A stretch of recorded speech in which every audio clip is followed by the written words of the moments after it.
Асуудал болгонд гарч шийдэл байнга байдаг. Гутрангаар бодож биш, өөдрөгөөр харж хамтдаа гарч шийдэл хайцгаая. 26 настай үндсэн хуулиндаа дахин өөрчлөлт оруулж, засаглалын тогтолцоогоо өөрчлөх боломж зөвхөн Монгол ардын намд хадгалагдаж байна. Нийгмээрээ нэгдмэл зөвшөлтсөлд хүрч үндсэн хуулиа өөрчлөх цаг нь болсон уу? Алийн болгон ялсан ялагдсанаа үгүйсгэж маргаашгүй тэмцэлтэд төрөлдөх вэ? Талцдаггүй нэгдмэл хүчрхэг Монголыг зохицлон байгуулах боломж бидэнд юунд дутагдаад байна вэ? Энэ аваад нэвтрүүлэг зөвхөн видеозээр 5 гараг бүрийн 20 цаг 30 минутаас.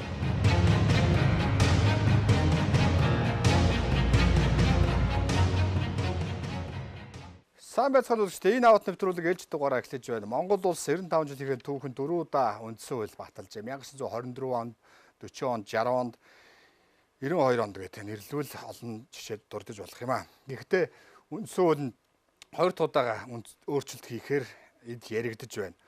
Ер нь парламент толгоны жишгийг түүхийг харвал үндсэн хуулинд өөрчлөлт оруулах ажлын хэсэг хэлбэр төдий байгуулад нэг асуудал боловсруулад хилцэлгүй өнгөрсөөр өнөө хүрсэн юм аа. Тийм учраас Монголын хуульчдын холбооны ерөнхийлөгч гүн бэлгийг энэ удаагийнхаа дугаард урьж энэ үндсэн хуулийн өөрчлөлтийн сэдвээр үндсэн хуулийг танин мэдэх асуудлыг тойрсон сэдвээр ярилцахаар бид бэлтгээд байна. Ингээд урилгыг хүлээж авсанд баярлалаа. За энэ 25 жилийн хугацаанд бид үндсэн хуулийг хэзээ танин мэдж чадсан бэ? 1992 оноос хойш 25 жил өнгөрчээ. Үндсэн хуулийг танин мэдэх асуудал дээр түгээн дэлгэрүүлэх, за түүнийг нэг талаас бол түгээн дэлгэрүүлэх нэг субъект байж таарна тийм үү? Төр сурталчлах үүрэгтэй. Нөгөө талаас түүнийг уншиж хүлээж авах тал дээр иргэд одоо хангалтгүй ажиллаж гэсэн ийм одоо дүгнэлтэнд хүрчээд байгаа. Сая утааны асуудал дээр ерөнхийлөгч үг хэллээ л дээ. Улаанбаатар дүүргэшгүй хот. За хотын засаг дарга бол Улаанбаатарт шилжин суурьшихыг хөдөлгөөн ихийг мөнгөө бол 2018 хүртэл хоригдсан захирамж гаргах жишээний. Үндсэн хуулинд бол Монгол улсын иргэн нь эрүүл аюулгүй орчинд амьдрах баталгаат эрхтэй. Сэлжин суурьших эрхтэй гэж заачдаг. Энэ зөрчилдсөн захирамж болоод зөрчилдсөн үг болоод явчих жишээний. Ер нь томчууд нь хүртэл үндсэн хуулиа тань мэдээгүй юм шүү. За юун төрийн эрх мэдлийг хэрэгжүүлж байгаа субъект яаж шийдвэр гаргаж байна гэдгийг авч үзэх хэрэгтэй тийм үү, хуулийн гаргалгаа. Тэгэхээр ерөөсөө энэ хүний эрхийг хизээ хязгаарладаг вэ гэдэг асуудлыг ярих хэрэгтэй. Тэгэхээр та бол одоо хөдөөнөөс орж ирэх гээд байдаг. Тийм ээ. Би Улаанбаатарт утаанд хордоод байдаг тийм үү. За Улаанбаатарт байгаа иргэн бас зөвхөн ганцхан хүний тухай биш, олон хүний тухай ярьж байгаа учраас орон сууцнд амьдрэх нэг хэсэг байна. За өөрийгөө одоо амьд явах эрхээ баталгаажуулах гээд дулаан ялгаруулах гээд өөрөөр хэлбэл энерги үүсгэх гээд нүүрс төлж байгаа нэг хэсэг байна тийм үү. Тэгэхээр энэ хүмүүс бол давхар хордож байгаа учраас энэ гамшигын төвшөнд хүрсэн үгүй юу гэдгийг улс өөрөө тодорхойлох хэрэгтэй байдаг.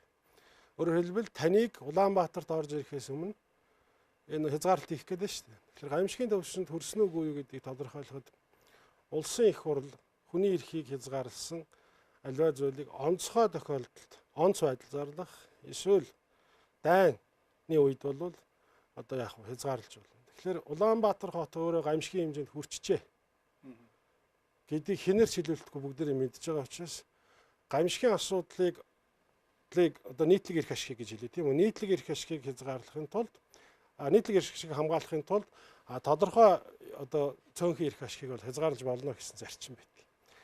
Тэгтэр захирамж нь их хотын дарга захирамж гаргаж утааны асуудлыг шийдэх гэж байгаа нь эрх хязгаарлаад байна шүү дээ. Эрх хязгаарлаж байгаа субъектийн хувьд бол хот өөрөө энэ бол гамшигын хэмжээнд хүрчээ, энийг зогсооё гэсэн нэг үйлдэл байна тийм үү. Нөгөө талаас үндэсний аюулгүй байдлын зөвлөлөөс ийм одоо гамшиг гэдгийг хүлээмжшөөрлөө гэсэн нэг шийдвэр гарлаа тийм үү. За гэхдээ энэ бол дээд түвшиндөө төрийн эрх мэдлийг одоо яг барьж байгаа улсын их хурл болвол яг энэ шийдвэр дээр бол гаргаад хууль гаргасан тохиолдолд яг энэ бүрэн төгс хэрэгжих юмаа гэж ойлгох хэрэгтэй.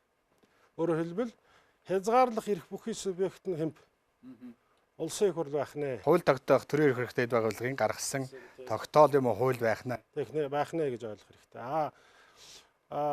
Засаг даргын захирамж бол өөрөө өөрийнхөө тэр нутгийн удирдлагын хэрэгжүүлээд энэ гамшигын хэмжээнд хүрчлээ шүү. Энийг яг сэтэл төрүүлж байгаа нэг хэсэг гэж ойлгож байна. Тодорхой Хөрөм юм гэдэг хүн Улаанбаатарт орж ирэх гээд болж байгаа тохиолдолд бол үүний одоо өөрөө эрхийн хязгаарлал миний эрх зөрчигдөл байна гэж үзэж штэ.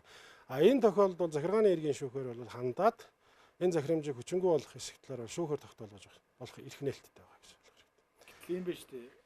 Эрүүл аюулгүй орчинд амьдрах баталгааг нь хангаж өгөөгүй юм чинь төр нөхөн төлбөр олох ёстой гэж жагсаад байна шүү дээ.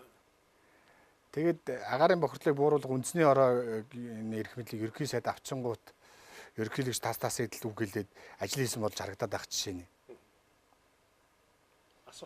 Асуулт нь бол юм байна шүү дээ. Улсын хурл шийдвэр гаргаагүй байхад ингэж улс төрч гин тэнд хэрэгтэй. За тэгээд үнэхээр хот руу орж ирэх эрхийг хязгаарлаад өгчүүл нөгөө үндсэн хуулиар олгогдсон миний эрх зөрчигдчих юм шүү.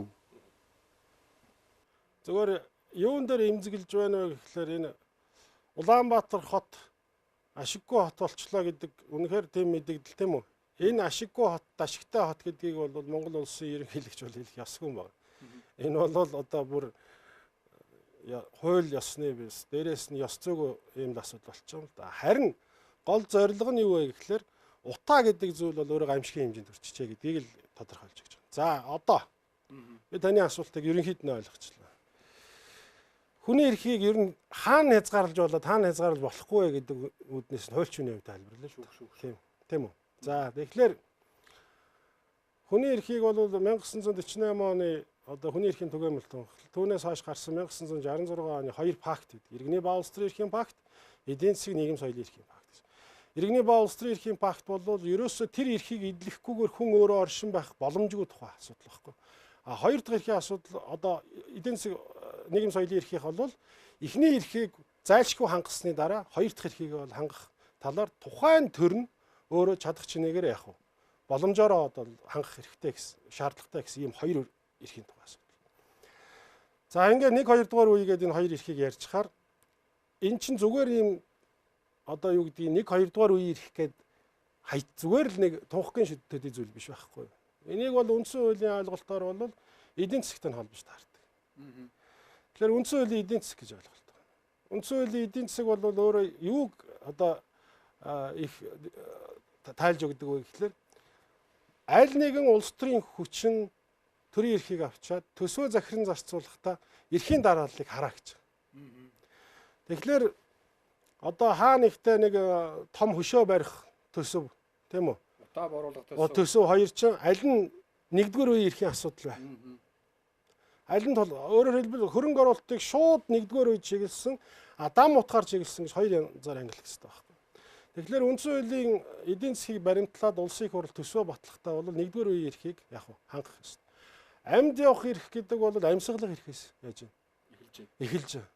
Тэгэхээр амьсгалах эрхээс эхэлж байна гэдэг чинь юу вэ гэхээр амьсгалах эрхийн хангахын тулд бүхий л яг боломжоо эдийн засгийнхаа боломжийг эхлээд хангах ёстой. Дараа нь дам эрхүүд, гудамжинд цэцэг тарих, нөгөө хогийн уу тараах, өөр юу?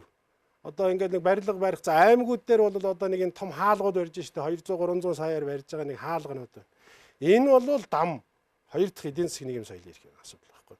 Тэгэхээр ерөөсөө улсын төсвийг батлахдаа үндсэн хуулийг одоо би энэгээр юу гэж хэлэх гээд байна вэ гэхээр үндсэн хуулийг өөрөө таньж мэдээгүйгээс үүдээд төрийн эрх мэдлийн байгууллагууд бол өөрсдөө яаж ийн дураараа дур зоргоо тэр дундаа улс төрчид бол ямар нэгэн зүйлд хайрцаглахгүйгээр төсвийг дураараа захиран зарцуулж байна. Яагаад Улаанбаатар хот орж ирэх гээд байгаа Хөрөм юмыг Улаанбаатарт 100-нд тийм үү нүүрс төлөөд өөрийгөө одоо илчээр хангаж байгаа гүн бэлэг хоёрын энэ зөрчил яриад байна. Тэгэхээр ерөөсөө тэр нөгөө нэг энергийг нь одоо бий болгох хангалттай одоо цахилгаан эрчим хүчийг хангах тийм үү тэр бололцоог нь тэр өөрөө хангах хэрэгтэй байхгүй нэгдүгээрт. Тэгэхээр юу гэж вэ? 5 дугаар цахилгаан станц гэж ярьдаг шүү дээ. 5 дугаар цахилгаан станц хэдэн зуун одоо 100 жил гэж одоо яриад байгаа. Хэдэн 10 жил ярьч тийм үү. Цахилгааны их усүр эрчим хүчний их усүрийг бий болгохын тулд өөрөө төр яг бүх зүйлийг хангаад зохицуулах хэрэгтэй. За гэр оролд амьдарч байгаа хүн одоо та энэ 3 жилийн дотор одоо нүүрс төлөхгүй шүү. 3 жилийн хугацаа өгье. Та хэрвээ 3 жилийн дотор одоо цахилгаан пара аваад бүх юмаа ингээ янзлахгүй бол төр яаж ийн? Энэ газрыг чинь албад нь үлэх хүртэл Эсвэл утааны татвар төлнө, эсвэл хотын иргэний татвар төлнө гэж. За одоо ийм байна шүү дээ. За уучлаарай. 244 төгрөг. За 134, 5 төгрөг гэл баахан мөнгнүүд яриад шүү дээ. Утааг нь бууруулан эрүүл аюулгүй орчинд амьдрахад нь ийм төсөв өгөө шийдчихээ гэд тэгсэн мөртлөө янал талгаа шүү дээ. Төсвийг оруулж ирэл нэг баахан тоо оруулж ирэнгүүт нь төсвийн хуулиар оруулж ирэл батлал тас хийдэл үрдэн байдгүй. Үрдэн байхгүй ч миний эрх зөрчигдөж шүү дээ. Би бохир утаагаар имсгалж шүү дээ. Тэгэл шүүх тандах болцоочгүй хандлаа гэхэд нөхөн төлбөр олох найдварч байхгүй. шүүхэд хин хандав. Нэг хэсэг иргэдэл хандах чинь хин ч хандаагүй шүү дээ. За шүүхэд бол хандах хэрэгтэй. Шүүхэд хандах хэрэгтэй. Өөрөөр хэлбэл тухайн хүний өөрийнх нь тийм үү? Өөрийнх нь тийм үү? Одоо уушиг амьд явах эрхийн баталгааг нь хангах, өөрийнх нь өр хүүхдийнх нь тийм үү? Баталгааг нь хангахгүй байна. Ийм үднэс би ийм өвчин зовлонд хүрчлээ. Энэ зохицуултыг төр хийж чадсангүй гэдэг үднэс бол яг уу шүүхийн байгууллагууд хандж боломжтой. Гэхдээ энэ нь бол хангахдаа буцаагаад эргэж байгаа нөхцөлөө бодох хэрэгтэй. Би өөртөө нүүрс түлээд өөртөө илчүүлээгээд өөрөө бас энэ чи яваад байна да. Тэгэхээр хотын чи ингээд дотор нь хүмүүс одоо би Twitter, Facebook-оор явж байгаа юмнуудыг ажиглаж байна л да. Гэр оролд байгаа иргэд буруутай юм шигээр орон сууцнд орцсон хэсэг нь нөгөө хэд рүүгээ дайраад байдаг. Гэр орооллын хэсэг нь болохоор та нар юу яриад байгаа юм бэ гэд. Одоо эн чинь дотороо хот өөрөө хагарлаж эхлэж байна шүү дээ. Тэгэхээр ийм байдал хүргэж болохгүйгээр улсын төсвийг батлахдаа үндсэн хуулийн эдийн засгийн дагуу 1-р үеийн эрхт нь эдийн засгийн гамшигын нөхцөл байдал бий болцсон юм байна. Хамгийн түрүүнд энэ эдийн засгийн хөрөнгө оруулалтыг ийшин зарцуулалт руу нь оруулъя гэдэг шийдлээ өөрсдөө гаргах ёстой байхгүй. Ийм биш. За хуулийн дагуу өмч хөргөтэй болохыг үндсэн хуулиар зөвшөөрсөн, бус хуулиудаар зөвшөөрсөн. Гэтэл байртаа болчих нь хуулийн дагуу мөнгө олцоод байртаа болчих эрх шүүн дургуур гэдэг нь баян авч мөн гэж алдах гэдэг шүү дээ. Хин. Гэр ороолынх нь. Үгүй шүү дээ. Хүмүүсийг бүр арай тэгж болохгүй. Үгүй юу. Үгүй. Зүгээр ерөнхийдөө яваандаа бол тэр гүг одоо тэр нөгөө нэг өөрийнх нь утга санаа илэрхийлээд байгаа энэ Twitter, Facebook-оор яриад байгаа хүмүүс бол одоо энэ гэр хорооллынхан болооч гэж ярьж байгаа нь буруу байхгүй. Энэ гэр хорооллынхын энд юусо буруутай юм биш. Энд хэм буруутай юм бэ гэвэл үндсэн хуулийн эдийн засгийн дагуу төсвөө удирдах чадахгүй байгаа төрийн эрх мэдлийг барьж байгаа хүмүүс л буруутай. Тэгэхээр энэ үндсэн хуулийн эдийн засгийн юм уу 1-р үеийн эрхийн асуудал, 2-р үеийн эрхийн асуудал гэдээ ярихаар хүмүүс өөрсдөөс нь бүр ерөөсөө огт хамаагүй юм шиг онлайн төвчний юм шиг юм яриад. Гэтэл энд чинь үндсэн хуулийн 16 дугаар зүйл дээр эрхийг бүгдийг бичсэн байгаа шүү тийм үү эрхүүдийг. Энэ үндсэн хууль гэдэг чинь замын хөдөлгөөний дүрм шиг тийшээ баруун эрг зүүн эрг гэдэг байхгүй. Энийг чи ойлгохын тулд цаана нь юу байгаа? Цаана бүтгэл бүтэн шинжлэх ухаан байгаа байхгүй. Энэ шинжлэх ухааныг ойлгосон хүн яг уу үндсэн хуулийн эдийн засаг юм байгаа учраас төрийн одоо төсвийг захин зарцуулахдаа энэндээ эхэлж хандъя. Онц байдал дотор гамшиг орно. Онц байдал дайны үед болвол шаардлагатай болвол одоо нүүлгэх тийм үү? Нүүлгэн шилжүүлэх, албад нь нүүлгэх гэдэг томьёолууд. Албад нь нүүлгэх, зорчих эрхийг хязгаарлах ийм боломжууд бол төр дөөрт нь байдаг. 25 жилийн хугацаанд дээрээс доорооч үндсэн хуулиа танин мэдж чадсангүй шүү дээ. Үнэ. Одоо үндсэн хууль дуусахдаа мэдэгтэн, сахигтун гэж дуусж байгаа шүү дээ. Яах гэж мэдэгтэн, сахигтун гэдэг юм. Мэдэгтэн гэдэг чинь өөрөө иргэн гүн бэлэг иргэн пүрэв нэм хоёрын тухай л яриад байгаа шүү дээ. Мэдэгтэн гэж. Хэн нэгэн багийн засаг дарга, хорооны засаг дарга над дээр ирээд үндсэн хуулийг тайлбарлах уу? Үгүй. Бид өөрсдөө иргэд өөрсдөө идэвхтэй байх хэрэгтэй. Эннийхээ дагуу өөрсдөө төр төлөөлж байгаа субъектыг улсын их хурлын гишүүнийг яг уу сонгохдоо бид ийм юм бодож шүү. Чи энийг хангах уугүй юу гэдэг өөрөөр хэлбэл тавьж байгаа шаардлага нь ондоо төвшин. Харамсалтай нь одоо бол яадгүй гэхэлэр тэтгэвэр тэтгэмжийн тухай асуудал ямар вэ? Манай нэг хүүхэн сургуульд орох гэж байгаа. Энэ сургуульд орох гэсэн төлбөр нь байдгүй, төлбөрийн төлж өгөөч гэдэг. Энэ яаж вэ? Өөрөө бид нар одоо Монгол улсад 3 сая иргэн байдаг бол одоо хариуцлагатайгаар хэлж. Үндсэн хуулиа танин мэдээч. Мэдсэний дараа сахих тухай асуудал. Сахигтун гэдэг асуудал бол хин нэгэнд онооцсон үүрэг биш. Сахихын хувьд бол иргэн өөрөө шаардах хэрэгтэй. Иргэн түнд нь оролцох ийм боломжтой байх хэрэгтэй юм а гэдэг.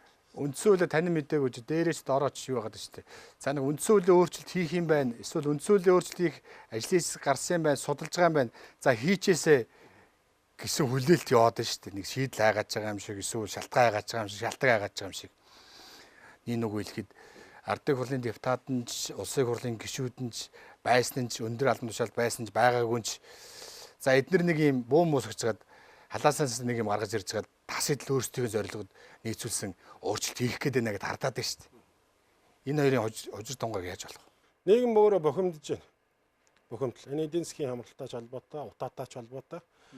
Тэгэхээр нийгмийн бохимдлыг ямар нэгэн байдлаар дарах нэг шаардлага бий болчиход. Нөгөө талаас нөгөө бохимдоод байгаа иргэд ямар нэгэн зүйлд бурууг наах гэдэг шүү дээ. Тийм үү? Ямар нэгэн зүйл. Тэгэхээр энэ тогтолцоо руугаа буруу хэлээд байгаа.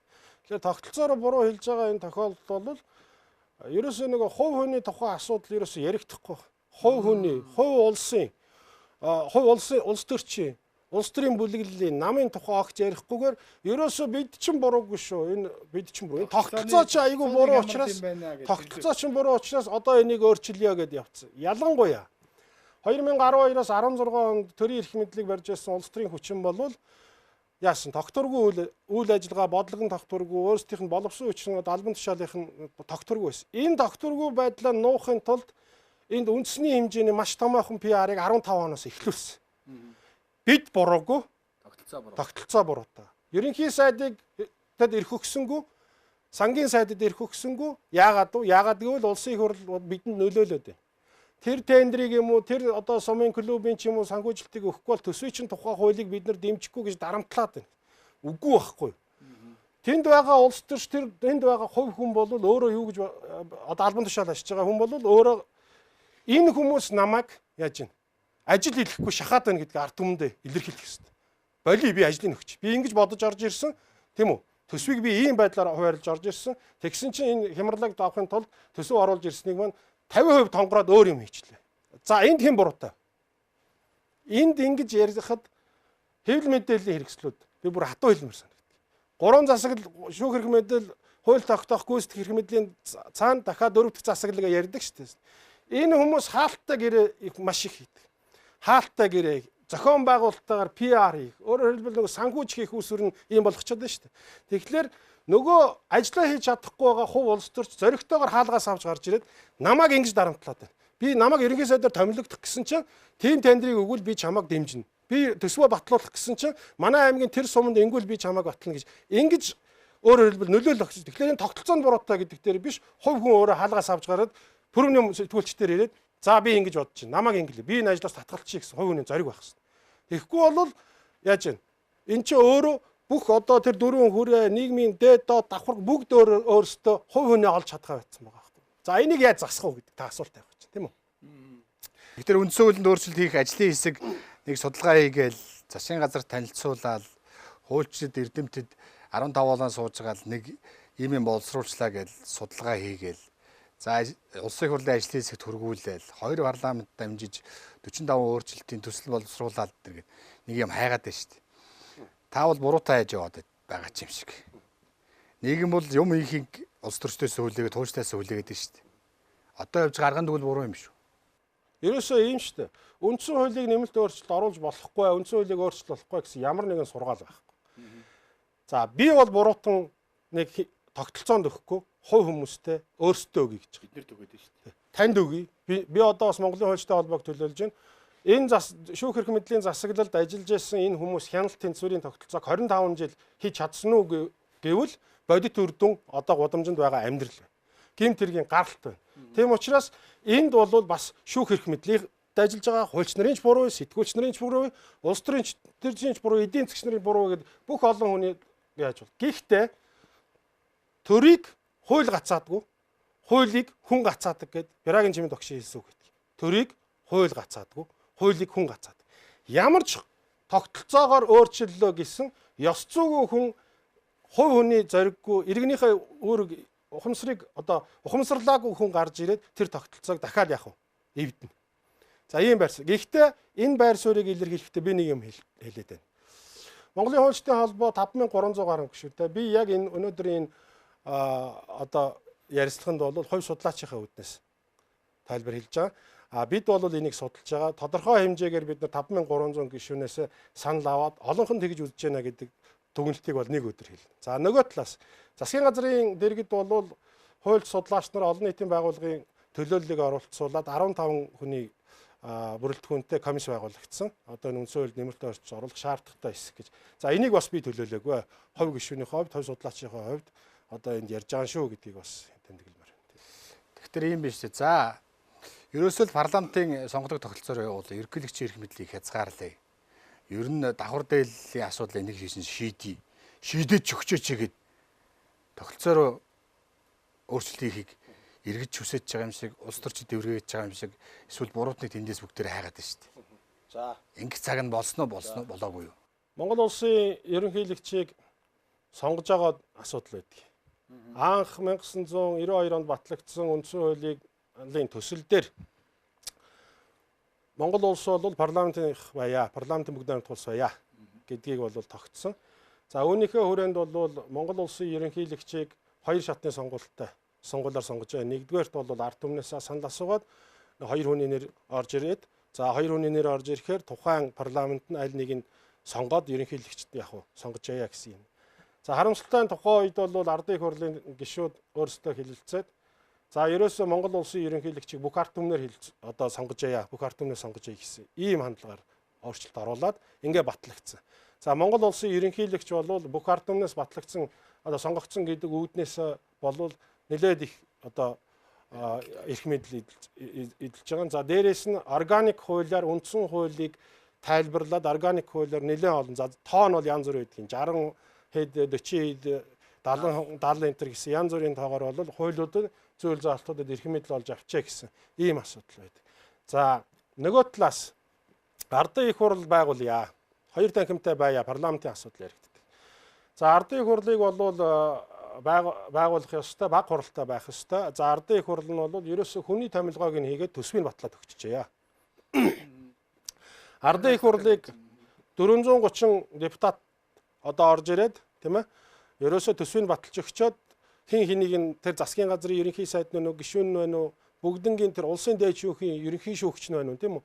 Энэ хүмүүсийг нь томилж өгчөөд олуулаа хийчихэд тэгээд тараа авчаа. Байнгын ажиллагаатай баг хурал нь бол тэр хуулиа батлаад өөрөөр хэлбэл нөгөө хүний томилгоонд оролцохгүй, ерөнхий төсөвт оролцохгүй ингээ явж яа гэсэн ийм асуудлууд бол гарч ирж байгаа. За энэний хажуугаар таны түрүүн хэлсэн нөгөө энэ улс төрчид чинь биднийг ингэж хөөргөж байгаа, ард түмнээ хөөргөж байгаад хүсээгүй юм карманаасаа гаргаж ирээ шургуулчих байгээ та түрүүн асуултанд орууллаа шүү дээ. Ийм бас үзэгдэл бас байгаа. Бүх байр суурийг нь сонсох шүү дээ. За энэ ажлын хэсгийг засгийн газрын дэргэд ер нь хууль тогтоох ажиллагааны талаар бол энэ засгийн газар дээр ажлын хэсэг байгуулах буруу гэдэг ийм асуудал яригдсан. За энэ асуудлыг ярихад бол ерөнхий сайд энд ямар нэгэн улс төрчний байр суурийг оруулахгүй, улс төрчдийг оруулахгүй. За ерөнхий сайдын зүгээс засгийн газрын зүгээс бол бид нар зөвхөн энэ үйл ажиллагааг чинь дэмжиж байр саваар хангах тийм үү? Хөдөө орон нутагт явах, унаа тэрэг гаргаж өгье гэсэн. Харин бид нар ямар нэгэн байдлаар ийм субъектив захиалга өгж шүү гэж бол хэлэхгүй. Бид бол энд ч оролцохгүй шүү гэсэн ийм юу гэдгийг амлалт өгсөн учраас хуульчдыг хуульчид судлаачид олон нийтийн байгууллагын бол энэ дээр бас анхаарал төвлөрүүлээд ажиллаж байгаамаа гэж. Тэгэхээр ийм шууд асууя л да. За ерөнхийлөгчийн эрх мэдлийг хязгаарлаж өгөөд за ялсан намын дарга нь ерөнхий сайд байдаг. За ялсан намын дарга нь засгийн газрын сайдуудыг томилдог, огцруулдаг. Тэр хэлбэр рүү явуулъя. Тэгж явуулвал зөв болох юм биш үү гэдэг хандлагыг л дэврээгээд байна штэ. Тим өөрчлөлт хийх цаг нь болсон уу? Тим өөрчлөлт хийгээд үдсэн дээр үгүй юу? За хуульчийнхаа хувьд өнөөдрийн төвшөнд бол бид мэдэгтэн сахигтун гэдэг зүйлээ өөрсдөө бүгдээрээ сайн ойлгоогүй байна нэгдүгээр тийм үү? Мдээгүй зүйлээ ард түмнээс асуух бол яаж вэ? Энэ бол үндсэн хуулийн өөрчлөлт бол ард түмний их зөвшөлтсөл гэдэг байгаа шүү дээ. Тэгэхээр мдээгүй зүйлийг хүмүүс юу ярих вэ гэдэг асуудал гарч байна. Их Британи Европын холбооноос гарах уу гэж санал асуулгаар гарья гэд ард түмэн шийдснийхаа дараа энэ Европын холбоо гэж юу байваа гэд асуугаад эхэлсэн. Өнөөдөр ерөнхийлөгчийн засаглалтай байх уу яах уу гэд зүгээр ингээд социологийн судалгаа авахд 65% нь Монгол улс ерөнхийлөгчийн засаглалтай байхыг дэмжиж байна гэж хэлсэн.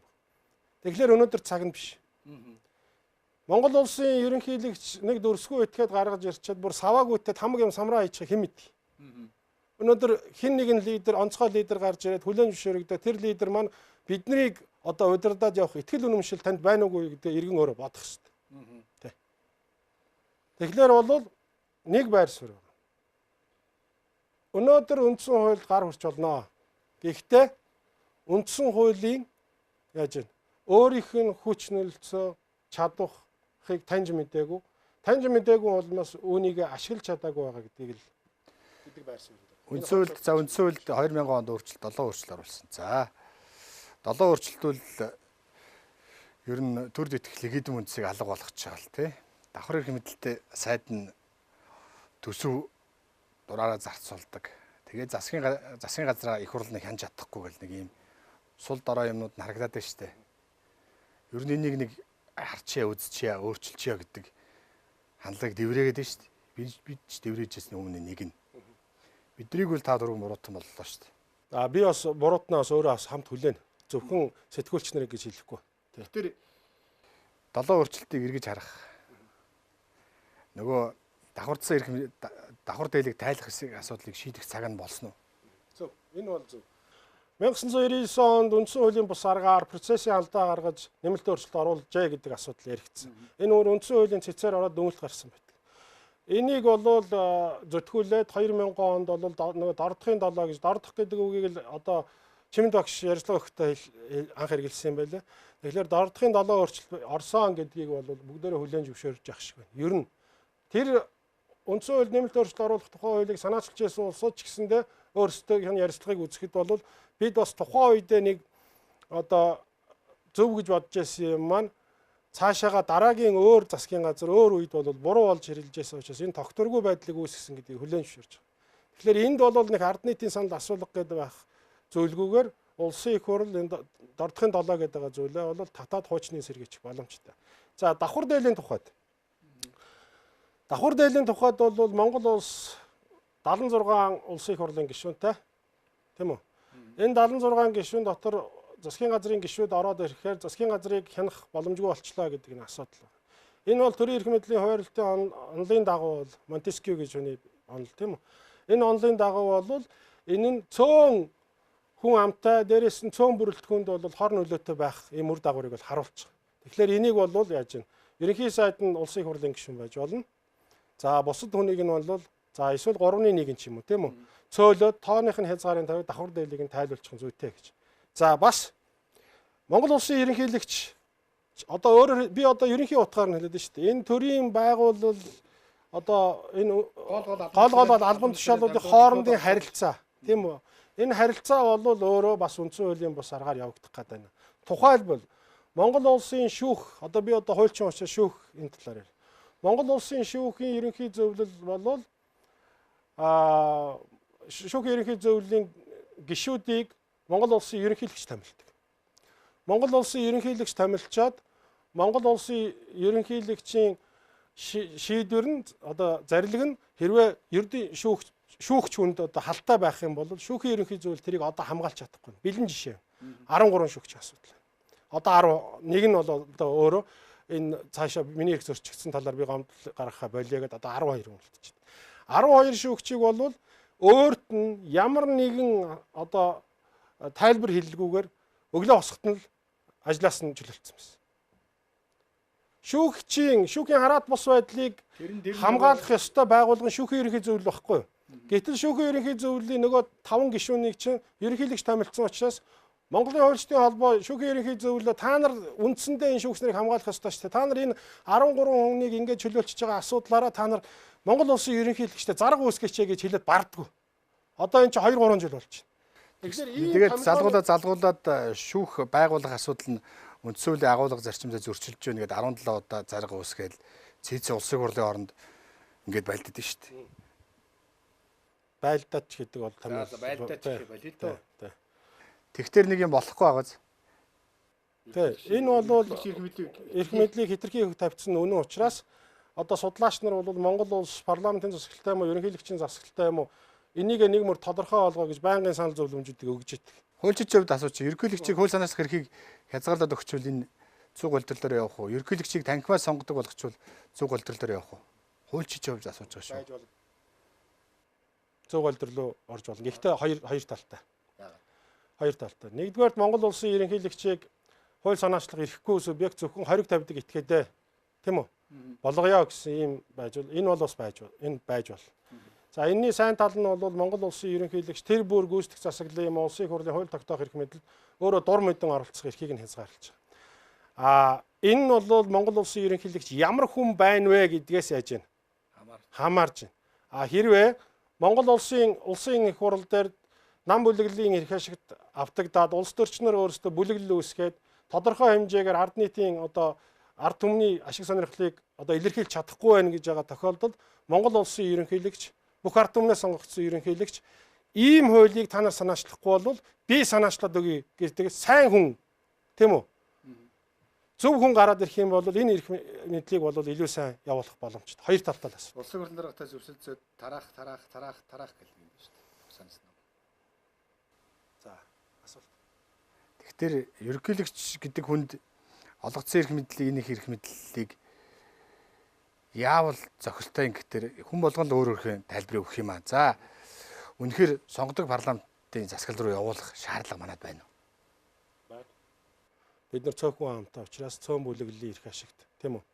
Эсвэл ерөнхийлөгчийн засаглалтай болж байгаа тохиолдолд ерөнхийлөгч маань бид түрүү хэлсэн бидний бодож ирсэн хүн биш, бидний сонгосон хүн маань бидний тийм байгаасаа гэсэн хүн биш болж таарад бидний итгэлийг хөсөрдүүлээд байгаа тохиолдолд яаж байна? Энэ нь өөрөө эргэлзээ төрүүлж эхэлнэ. Нэг юм биш үү? За давхар дайлтай сайдууд байна шүү дээ. Их хурлын гишүүд. Тэр засгийн газрын их хурлаас давсан шийдвэр гаргачлаа шүү дээ. 49% гэл. Энэ сонгодог жишээ те.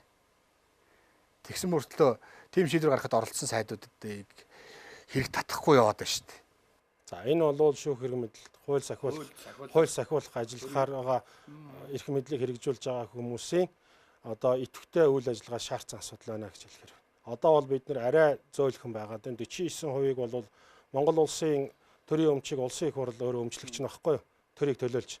Тэгэхээр энэ төрийг төлөөлж өмчлөгчийн зөвшөөрлгүйгээр та Эрдэнэтийн 49%-ийг ярьж байгаа тийм үү? Эрдэнэтийн 49%-ийг улсын их хурлаас асуулгүйгээр бусдад худалдах эрхийг зөвшөөрж байгаа нь бол энэ үндсэн хууль зөрчсөн асуудал.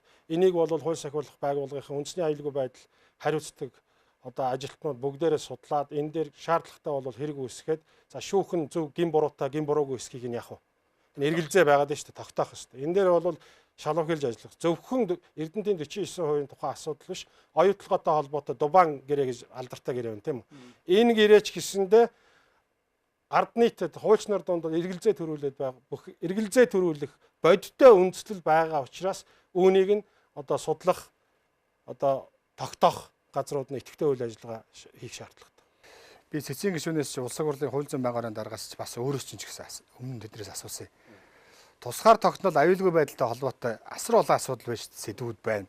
Олон нийт эмзэглэж хүлээж байгаа тгээс ингэсэ гэж хараад байдаг. Гэтэл цэц өргөдөл ерсүүд маргаа үсгээд асуудлыг шийддэг. Цэцийг энэ дээр нэг ингэчээсээ тэгчээсээ гэдэг. Цэц тусгаар тогтнол аюулгүй байдалтай холбоотой асуудал дээр маргаа үүсгэхгүй тохиолдолд тасэдэл дүгнэлт гаргах энэ дээр нэг дуурдаг тийм болох ёстой юу? Ёстой. Монгол улсын тийм эрх өгөх ёстой юу? Монгол улсын үндсэн хуулийн цэц бол өөрөө энэ зөв буруу гэдэг асуудал дээр өөрөө шийдвэр гаргах нь зөв. Угаасаа үндсэн хуулиар олгогдсон шүү дээ. Тэгэхээр маргаа үүсгэж шийдвэр гаргах. Гэхдээ тийм. Гэхдээ үндсэн хуулийн цэц бол хангалттай зөв ажиллаж байна гэдгийг үгүйсгэх бас нөхцлүүд байна. Жишээ 100 хувь гэж үзэх юм бол нэг 80-аас 90% нь зөв шийдвэр гаргадаг байж болно. Гэхдээ нэг 10-аас 20% нь бол хуульчийнхаа хувьд, судлаачийнхаа хувьд бол шүүмжилттэй хандах хэрэгүүд байна. Тухайлбал за би хувь хүнийхээ талаас ярьж байгаа шүү. Монгол улсын үндсэн хуулийг зөрчижээ. Эдийн засгийг үр ашигтайгаар захиран зарцуулах үүргээ Монгол улсын засгийн газар яаж байна? Хэрэгжүүлэхгүй байна. Ийм учраас үндсэн хууль зөрчиж байна. Бодлогын төвшөнд үндсэн хуулийн эдийн засгийн талаар энэ хүмүүс ойлголтгүй байна гэд Алтан уяг сайдыг засгийн газрын үед Чингис бонд энэ гэж орж ирсэн шүү дээ. Энэ бондыг бол ямар төсөлд зарцуулах вэ хөтөлбөр гэдгээ тодорхойлоогүй байж баахан мөнгө авчирчаад тэндээ хүү төлөөд байна гэдэг үднээс нь бол шүүмжлээд Энэ шийдвэр нь бол буруу байна гэдээ үндсэн хуулийн цэцэд өгж ирсэн. Харамсалтай нь үндсэн хуулийн цэц түүнийг нь аваад яасан. Наа чин бол үндсэн хуулийн зөрчил биш байна гэсэн шийдвэр гаргав. Маргаа үсэг. Энэ бол бодит жишээлдээ нэг жишээ. За дараа нь бол за би одоо хуваарь энэ өвөр хангаан чин зориг гэж нэг хэсэг ярьлаа шүү дээ. Өвөр хангаа улсын их хурлын гишүүн нар одоо сонгох ёстой хүнийг яаж вэ? Сонгохгүй хүчээр ингээд өөр хүн яачлаа гэж. За энэ асуудал нь бол үндсэн хуулийн цэцээр орох ёстой асуудал байсан. Би яг энэ дээр нөмгөл гишүүн ажиллаж ирсэн тухайд. Тэгэхээр яг үндсэн хуулийн цэцээр нь шүү. Ердийн шүүхтэрх нь бол өөр өмгөөлөгч нар ажиллаж байсан. Үндсэн хуулийн цэцээр ороод Монгол улсын их хурлын сонгуул болвол зөвхөн чин зориг гэдэг хүн нэр дэвшигчийн тухай асуудал ш. Энэ бол объектив асуудал. Өөрөөр хэлбэл нийтлэг эрх ашигыг төлөөлж байгаа асуудлаа гэд хандхад наадах чинь нэг хүний асуудал байна, субъектив эрхийн асуудал. Өөрөөр хэлбэл бүх ард түмнийг төлөөлөх субъектийн сонгуулийн тухай бол ярьж байхад үндсэн хуулийн цэц авах хэрэгтэй байхгүй маргаа үсэх хэрэгтэй. Харамсалтай нь тэнд маргаа үсэхгүйгээр наа чин зөвхөн чин зориг гэдэг хүний асуудал байна. Гэтэл тэр чин зориг гэдэг хүний цаана маш олон сонгогчийн саналаа өгсөн байгаа шүү дээ, тийм үү? Энэ мэтчлэн зүйлээс болоод маргаа үсэхгүй тохиолдол байна. Ийм учраас тухайн үед нь би одоо үндсэн хуулийн шанаач гэдэг нэртэй нийтлэл биччихлээ.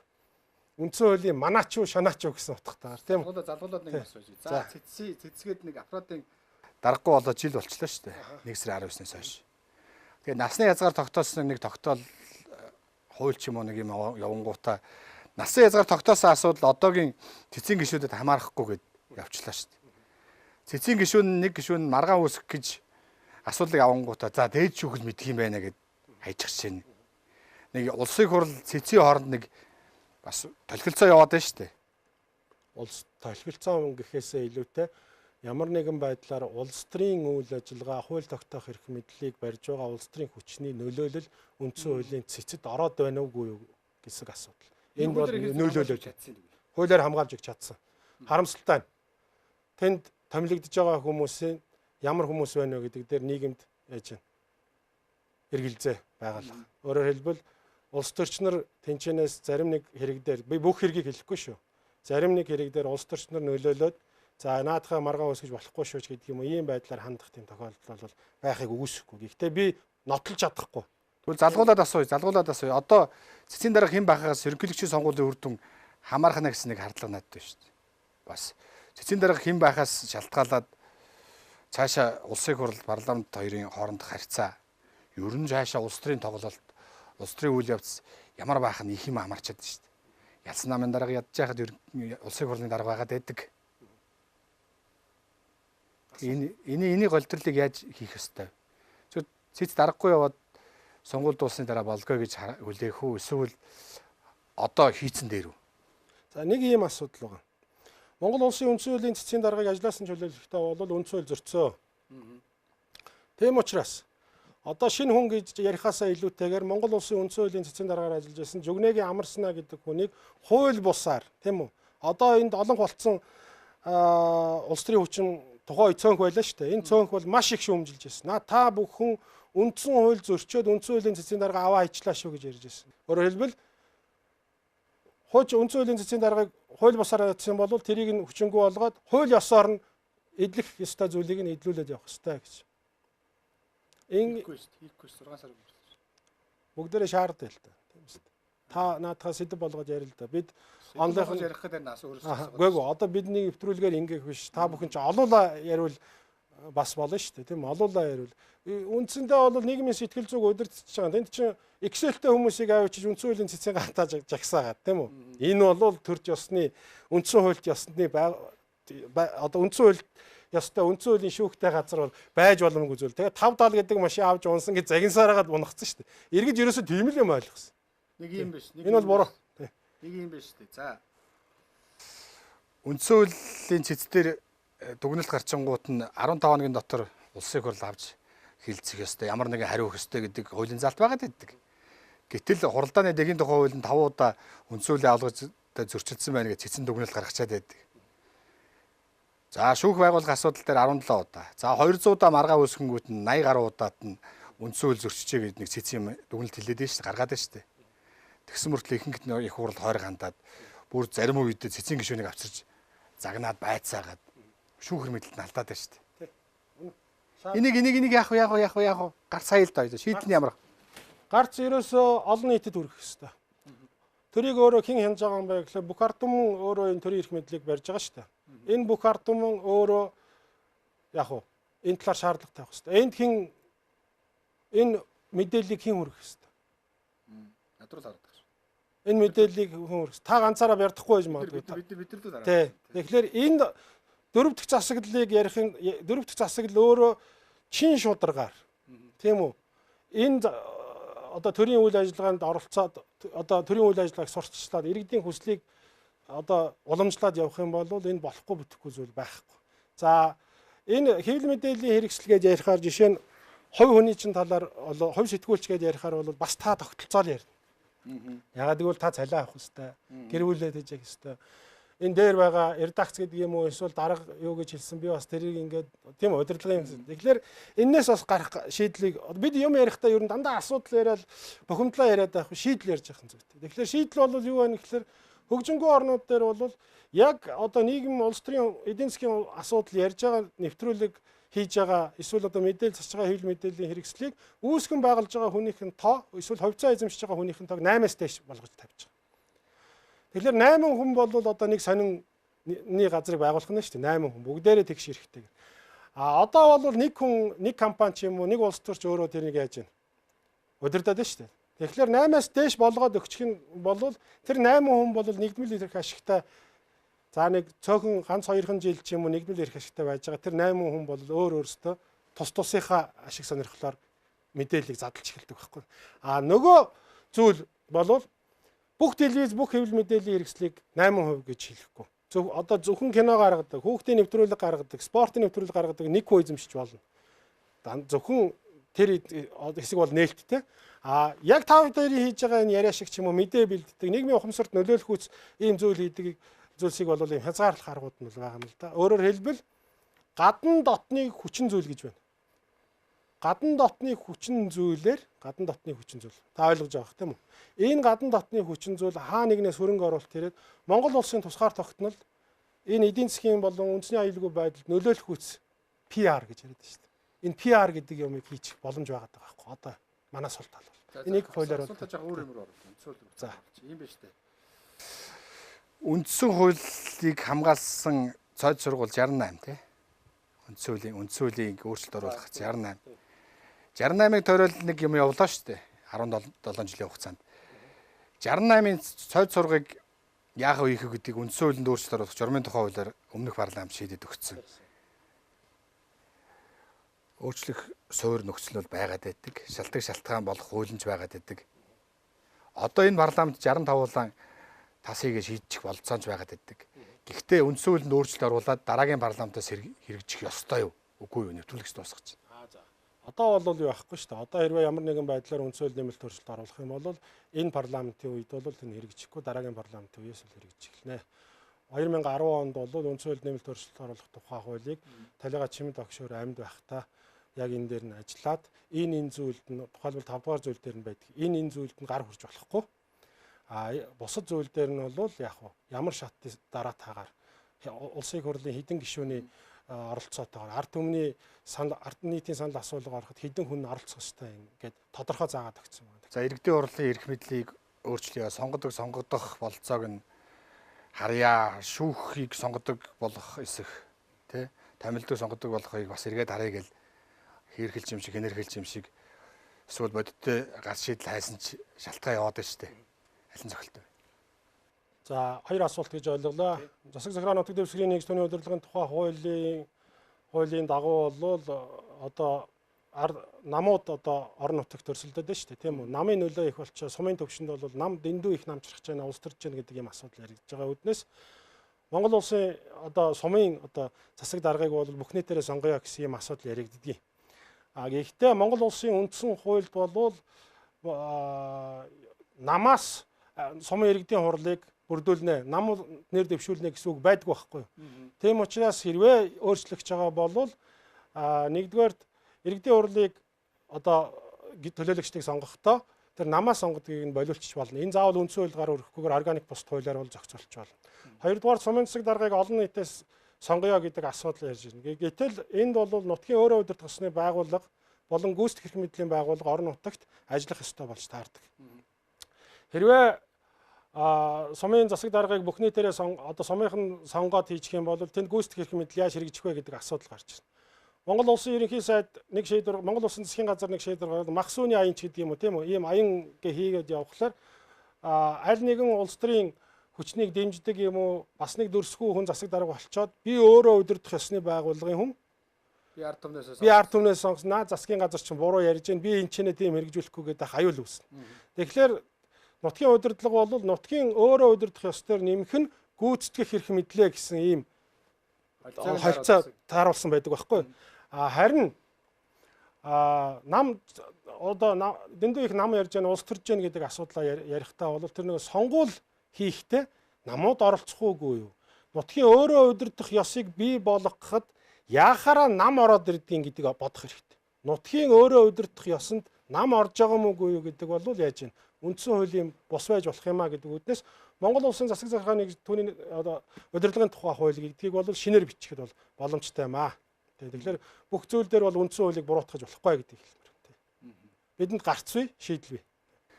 Та үндсэн хуулинд өөрчлөлт оруулах нь зайлшгүй шийдэл хайсан зүйл гэж харж байна уу?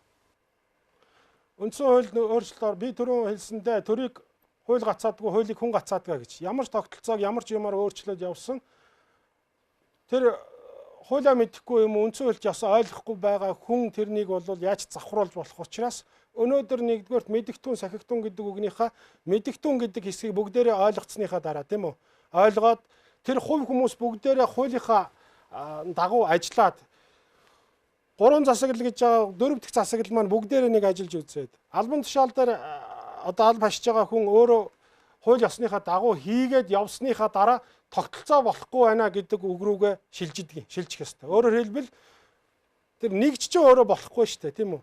Нэгж өөрөө сайн ажилласны дараа тогтолцоо болохгүй байгаа тохиолдолд үнэхээр тогтолцоо болохгүй байгаа юм байна. Энийг өөрчлөе гэдэг нөлөөлөл өрөх ёстой. За. Үзэгчдээ энэ аваад нэвтрүүлгийн өнөөдрийн дугаард Монголын хуульчдын албаны ерөнхийлөгч Гүн Билэг ирж оролцлоо. Урилгыг хүлээж авсан танд баярлалаа. Манай телевизийн хөтөлбөрөөр хүргэлж байна.